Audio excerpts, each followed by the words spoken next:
இப்போ நான் பார்க்க போகிறது 12th maths 7th chapter exercise 7.1ல் ஃபர்ஸ்ட் சம் பார்க்க போகிறோம். கொஷின் பாருங்கள்.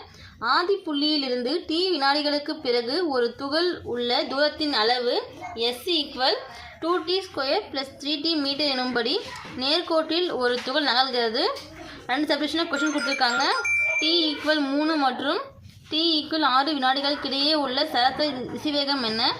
என்னென்னு பாருங்கள். t = 3 மற்றும் t = 6 வினாடிகளுக்கிடையே உள்ள கனப்பொழுது திசைவேகம் என்ன? இப்போ நம்ம பாருங்கள், இப்போ எஸ்ன்னு கொடுத்து, இப்போ எஸ்னாலும் எஸ் ஆஃப் டீனாலும் ஒன்று தான், சரிங்களா? இப்போ நமக்கு எஸ் ஆஃப் டி கொடுத்தாச்சு. இதில் வந்து நம்ம என்ன கேட்குறாங்க, இதுக்கான சராசரி திசைவேகமும் கனப்பொழுது திசைவேகமும் கேட்டிருக்காங்க, சரிங்களா? இங்கே வந்து டி பார்த்தீங்கன்னா t = 3 மற்றும் t = 6 சேம் எடுத்து கொடுத்துருக்காங்களா? இதை வச்சு சராசரி திசைவேகமும் இதுக்கான கனப்பொழுது திசைவேகம் கண்டுபிடிக்கலாமா? ஃபஸ்ட்டு பாருங்கள். இப்போ இதுக்கான ஃபார்மாக நமக்கு தெரியும். சராசரி திசைவேகம் போது S of A S of பின்னு எடுப்போமா? அப்போது அதை நம்ம வந்து மைனஸ் பண்ணும்போது எஸ் ஆஃப் ஏலேருந்து எஸ் ஆஃப் பிலேருந்து எஸ் ஆஃப் ஏ நம்ம லெஸ் பண்ணும்போது நமக்கு சராசரி திசைவேகம் கிடச்சிருமா? ஃபஸ்ட்டு சப்டிவிஷன் கொடுத்துருக்க நம்ம எடுத்து எழுதிக்கலாம். என்ன கொடுத்துருக்காங்க? S of t = 2t² + 3t. இப்போது கொஷனில் ஃபஸ்ட் சப்டிவிஷன் கொடுத்துருக்காங்க. டீனோட மதிப்பு t = 3, t = 6 கொடுத்துருக்காங்க. இப்போது இந்த டீனோட வேல்யூ பார்த்தீங்கன்னா நம்ம எஸ் ஆஃப் ஏனும் எஸ் ஆஃப் பின்னு எடுத்துக்கலாமா? அப்போது எஸ் ஆஃப் ஏ என்ன ஃபஸ்ட்டு கொடுத்துருக்காங்க, 3 கொடுத்துருக்காங்களா? அப்போ எஸ் ஆஃப் ஏ பார்த்தீங்கன்னா மதிப்பு 3. எஸ் ஆஃப் பி அடுத்து என்ன கொடுத்துருக்காங்க, 6 கொடுத்துருக்காங்களா? இது எஸ் ஆஃப் பி அப்படின்னு எடுக்க போகிறோம், சரிங்களா? இப்போது சராசரி திசைவேகத்துக்கான ஃபார்முலா நமக்கு தெரியும். இப்போது என் மதிப்பு இங்கே அப்ளை பண்ணலாமா? இப்போ எஸ் ஆஃப் பின்னும் போது எஸ் ஆஃப் பின்னா 6. இந்த 6ன்ற மதிப்பு வந்து இங்கே டி இடத்துல நம்ம அப்ளை பண்ணும்போது நமக்கு என்ன கிடைக்கும்? இங்கே 6 இருக்கா? இப்போ எஸ் ஆஃப் டிக்கு பதிலாக இங்கே வந்து 6 அப்படின்னு கொடுக்கும்போது டீன்ற இடத்துல வந்து நமக்கு 6 கிடைக்குமா? சும்மா ரஃபாக போடுறது தேவையில்லை, நமக்கு ஆப்ஷனல் தான். அப்போது இங்கே என்ன வரும்? 2 டி என்ன 6² + 3 × t 6 மைனஸ் எஸ் ஆஃப் ஏன்னு 3 இந்த டீ இடத்துல அப்ளை பண்ணலாமா? அப்ளை பண்ணவங்க என்ன கிடைக்கும்? 2 × டீனை மதிப்பு பண்ணுங்க 3. அப்போது 3² வருமா? ப்ளஸ் 3 × டீயோட மதிப்பு என்ன? 3, சரிங்க? இப்போ பியோட மதிப்பு எடுத்து இங்கே டீயில் அப்ளை பண்ணி எடுத்து எழுதியிருக்கோம். அதே போல் ஏவோட மதிப்பு எடுத்து எஸ் ஆஃப் ஏனோட மதிப்பு எடுத்து டீயில் அப்ளை பண்ணி எடுத்து எழுதியிருக்கோம். இப்போ கீழே பி என்ன 6 மைனஸ் ஏ என்ன 3, சரிங்களா? இப்போ ஈக்குவல் இப்போ 2 × இப்போ 6² இருக்குது. 6² 6 × 6 வருமா? 6 பெருக்கும் போது 36 கிடைக்கும். ப்ளஸ் 3 × 6 18 மைனஸ் அப்படியே வரும். உள்ள 2 × 3² 3 × 3 வருமா? இப்போ 3 பெருக்கும் போது நமக்கு என்ன வரும்? 9 வருமா? இப்போ 9 ப்ளஸ் 3 பெருக்குன்னா 9 டிவைட் பை இப்போ 6ல் 3 நம்ம லெஸ் பண்ணும்போது நமக்கு 3 மட்டும் கிடைக்குமா? இப்போது 2 36 பெருக்குன்னா நமக்கு 72 ப்ளஸ் இந்த 18 அப்படியே வந்துடும். இந்த மைனஸ் உள்ள பெருக்கலாமா? இப்போ 2 9 பெருக்குன்னா 18 ப்ளஸ் 18. இந்த மைனஸ் உள்ளே எடுத்து நம்ம இப்போ கொடுக்கும்போது இந்த 2 டேர்மே மைனஸாக மாறிடும். அப்போ மைனஸ் 2 9 பெருக்குன்னா எவ்வளோ? 18. அடுத்து இங்கே ப்ளஸ் இருக்குது மைனஸ் இருக்குது, இங்கே மைனஸ் வந்துடுமா? -9 டிவைட் பை 3, சரிங்களா? இந்த ப்ளஸ் 18 -18 கேன்சல் ஆகிருமா?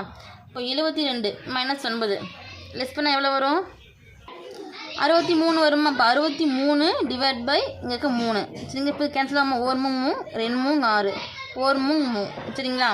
அப்போது இதுக்கான ஆன்சர் பார்த்தீங்கன்னா 21 மீட்டர் பர் வினாடியா? இது எடுத்து எழுதிக்கலாம், மீட்டர் பர் வினாடி. இது நீங்கள் ஃபுல்லாகவும் எழுதிக்கலாம், இல்லை ஷார்ட்டாக வேணால் எழுதிக்கலாம்.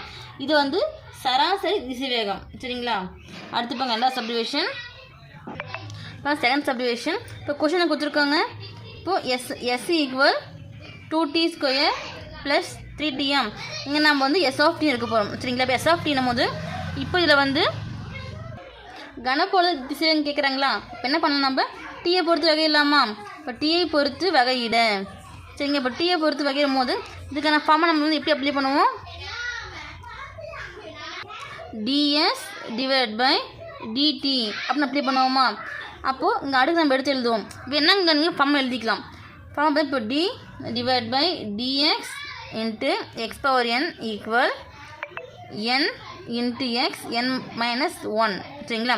அதாவது இப்போ நம்ம இங்கே எடுத்தது பார்த்தீங்களா, அதுக்கான ஃபார்முலா இந்த மேலே இருக்கிற அடுக்கை வந்து நம்ம மறுபடியும் எடுத்து எழுதணும். கூட அந்த நம்ம ஒன்று நான் மைனஸ் பண்ணி எடுத்து எழுதணும் சரிங்களா. என்னோடய மதிப்பை எடுத்து எழுதிட்டு மதிப்புலேருந்து ஒன்று மைனஸ் பண்ணி நம்ம எடுத்து எழுதணும் பாருங்கள்.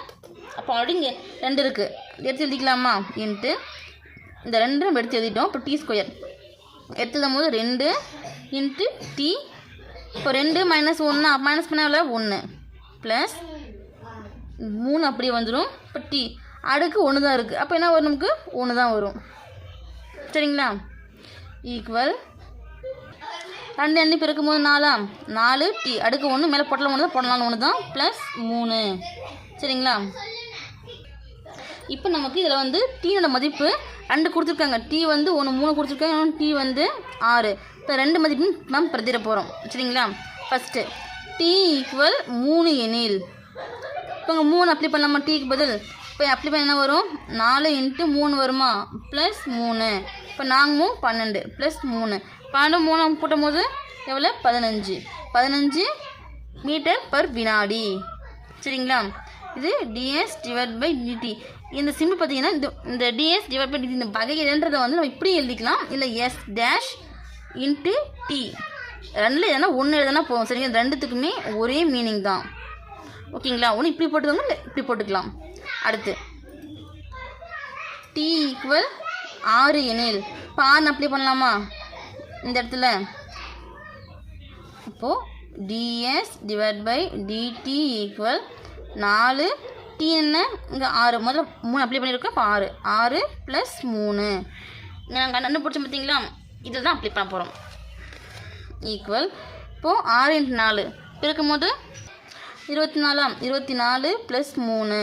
இப்போ 2த்தையும் கூட்டும் போது எவ்வளோ வரும் 27 சரிங்களா. இது டி வந்து 6 அப்புறம் அப்ளை பண்ணும் போது ds divide by dt equal 27 metre per வினாடி சரிங்களா.